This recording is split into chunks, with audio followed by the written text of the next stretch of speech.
Sports, the Cypher. Prepare for another all-nighter. On the Talk of Chicago, 1690 WVON. Tonight, we're going to start off, like I said, opening day tomorrow here in Chicago. The White Sox will be at home playing in very frigid conditions in the afternoon tomorrow. But we got some baseball. Happy about that. I'm very happy that the baseball season is upon us. I'm so happy. Mm-hmm. And, you know, I got a chance to pull that Sports Illustrated article, the baseball review. Mm-hmm. Some good reading. So if you are a baseball enthusiast, matter of fact, I got the issue that's got Verlander on the cover because, you know, it was 4 different covers. Yeah, I saw that. So you had to get him on. I had to get Justin. Good cover, though, but it's good reading. And I figure it makes sense that we should start out talking White Sox, Cubs. Please. Yeah, kind of makes sense. No doubt. Especially when I read through the preview, going through the AL.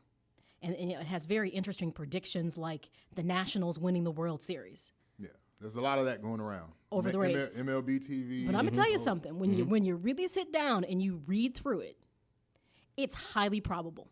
Now, on paper. Now, we all know that things have to come to fruition and it has to work on the field. Right. But as a team, I think they're going to represent very well coming out of the NL. I do. I have a lot to say about them in our upcoming segment here with Mr. Ryder, but they look very impressive. I'll say that. They look on paper to be a very impressive And actually, team. I watched quite a bit of spring training as well, just to kind of get a feel for what I was, seeing before I even read the article. Mm-hmm. They looked pretty good, so did the Rays and some of the other teams I watched. So, I mean, spring training, even the White Sox, for what it was worth. They looked pretty good. Looked pretty good in spring training. Here's my point of concern, and I feel like this is rolling over from last year. The only acquisition that the White Sox made in the offseason was Jeff Kimpinger at third base. No issue. It was a need. Brett Morel is not ready defensively or offensively to have that balance to be a starting third baseman, and he's also not healthy. They let Youkilis go. I don't have an issue. I think he's a good addition. It makes sense. Things get hairy in the pitching department. That is my biggest concern. When you look at the fact that John Danks probably will not be back well until after the All-Star break, but hey, he's the 5-year deal. What is he making, like $14 million this season to sit on the bench and not be there? And then you've got Gavin Floyd, who was a continual head case every single year, who's on the option making like $9 million and some change. But at least with him, you know what you're going to get. You're going to get ups and downs. It's just going to be He's like a roller coaster. that fifth starter kind of a guy. Right. So you know that's what you're going to get. There's nothing else to expect. That is very true, and that comes with the territory when you get that player who comes right out of high school and makes that transition into the pros. He doesn't get that same growing development you get if you attend college. I understand that perspective.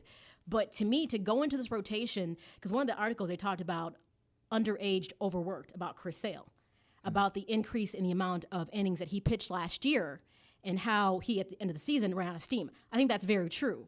But at the same time, I don't know that I feel that he was overworked. I think it's part of the development curve.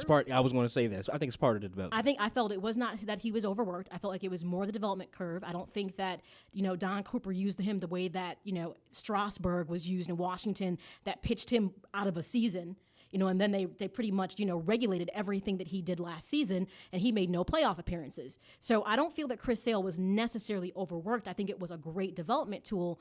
I see him getting better. He posted 15 wins last year. I think for him, that full season was really important in his maturation as a pitcher. But then you look at the rest of that rotation with Quintana, who, once again, young, fresh arm. We'll see what happens. And then you've got Peavy, who actually looked really good in spring training for what it's worth, coming into that second season after that freak injury, which no one knew how to predict how Peavy was going to pitch last season.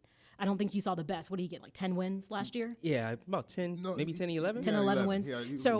This might be the season. I don't think you're going to see a Cy Young Peavy, but I think you'll see a more consistent, better velocity and location over the plate Peavy. Hopefully he'll be your number 2. Yes.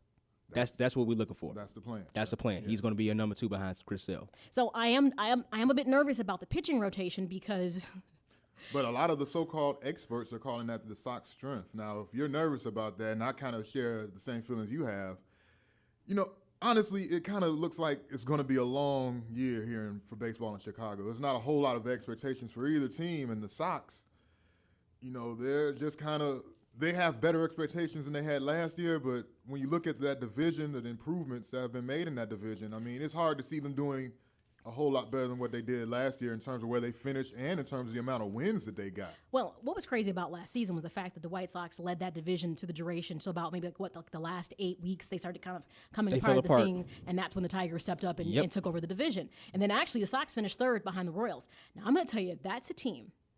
Not that I'm going to say that they are going to be a playoff contender, because we all know the wild card doesn't come out of the AL Central. No. It doesn't happen. But what Kansas City did that's so interesting when I was reading this baseball preview, I think I'm like in love with this edition of Sports Illustrated, is they literally solidified their pitching rotation. It's bananas. Yeah. So no matter who they play against, the pitching is going to be a problem. I don't care if it's the Tigers. I don't care if it's the White Sox. They really did shore up their pitching. They didn't do anything else in any of their positions, but they just went out and got excellent pitching. So that's where the Royals become a threat, is that their pitching is going to be very solid this year. Yeah, James Shields, I mean, we were talking about that last week. That's a big addition for them. I think that's going to solidify them tremendously. But as far as the Sox go, they had just so many. We talked about this last week. They had so many things go right. Is Alex Rios going to do what he did last year, or is he going to go back to 2011, 2010 Rios? What the heck are you going to get from Tyler Flowers at catcher? What is Beckham going to do? He was hitting this spring training. Is he going to bring that up north? Is he going to finally break through and have play like he played his rookie year? Exactly. You know what I mean? There's just Demonze. No, that was the first time he ever played to that type of level last year. Last year was the kind of situation, if you think of, here's what you got to put in perspective if you're a Sox fan. New pitching, new staff in regards to management. So this was, the whole point of it being Ventura's first year, as being a major league pitcher, and the White Sox, manager, and then, a manager period in the MLB. So you're hoping that you're going into now what would be his sophomore year as a manager, and there's a little bit more cohesion in what he's going to want to do in regards to rotation, understanding the talent that he has. I mean, let's be honest. The best thing that happened last year was simply moving Rios from center field to right field, and all of a sudden things clicked better for him. That was a better position. He just was not performing well in center field. That one small change made a change. It was the same thing when Ozzie was here. He wanted Demonze. He wanted Viciano to be starters. It just didn't happen. We saw the benefit of that happening last year.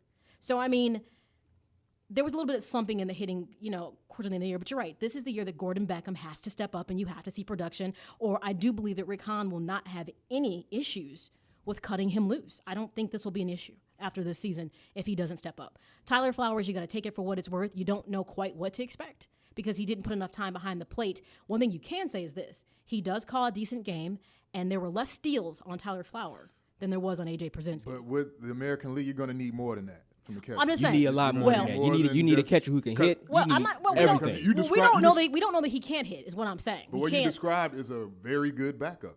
Right, exactly. Well, I'm just saying. And what he was doing for the past couple of seasons was backing up A.J. Przinsky. What I'm saying is you got to look at what his current strengths are, what he's bringing to the table now. Until you get a full season out of him, you can't say it's good or it's bad.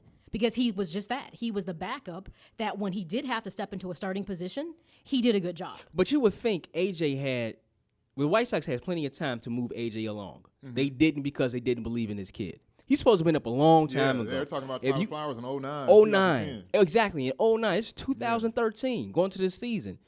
If you're a backup and everybody thinks that you can be that guy, you go up and you take that position. He didn't take the position. He was just given to him. Okay, but so that's my biggest fear, actually. Let me be a devil's advocate on this. Okay. Though. With the change in management from the GM down to the manager, you now see a shift in how things might be done.